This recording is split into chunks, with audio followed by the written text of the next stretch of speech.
Fenomena penggunaan internet secara berlebihan di Indonesia tidak bisa dipandang sebagai kejadian alamiah.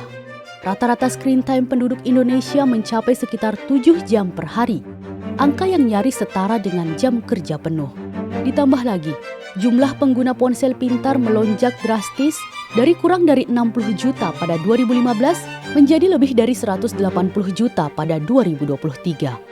Fakta ini menunjukkan bahwa masyarakat, terutama anak kecil dan Gen Z, hidup dalam arus digital yang sangat intens. Namun penggunaan masif ini sejatinya bukan terjadi begitu saja, melainkan bagian dari ancaman sistem kapitalisme yang menguasai infrastruktur digital dunia. Dalam paradigma kapitalis, manusia termasuk generasi diperlakukan bukan sebagai aset peradaban, tetapi komoditas ekonomi. Setiap klik, tontonan, dan interaksi diproses algoritma untuk mendatangkan keuntungan bagi perusahaan platform global. Algoritma ini tidak netral. Ia diprogram untuk mempromosikan konten yang menguntungkan secara bisnis, bukan yang mendidik, menyehatkan, apalagi menguatkan iman generasi. Alhasil, masyarakat terperangkap dalam pola konsumsi digital yang dangkal dan instan. Inilah yang mendorong munculnya fenomena digital dementia, yaitu penurunan fungsi kognitif akibat ketergantungan digital yang berlebihan. Dampak paling serius dari kondisi ini adalah hilangnya kemampuan berpikir mendalam.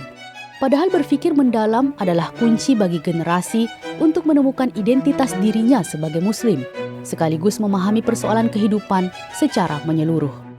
Tanpa kemampuan ini, generasi mudah diarahkan, bahkan dimanipulasi oleh arus opini dan gaya hidup yang dibentuk kapitalisme global.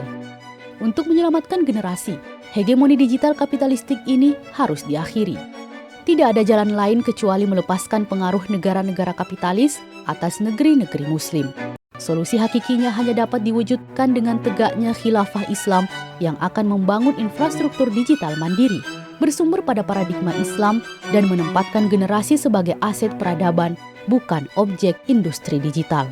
Perjuangan besar ini akan dituntun oleh jamaah dakwah ideologis, sebagaimana dahulu Rasulullah SAW membina para sahabat dalam Hizbur Rasul melalui metode taskif.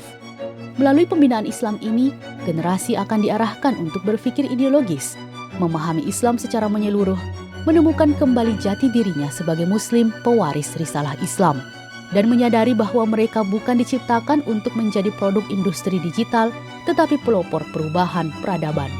Dari sinilah lahir generasi yang memiliki visi kebangkitan, bergerak secara kolektif, dan memperjuangkan peradaban sistemik sesuai dengan syariat Islam. Sebab hanya Islam yang mampu membawa keberkahan dan keadilan bagi seluruh umat manusia.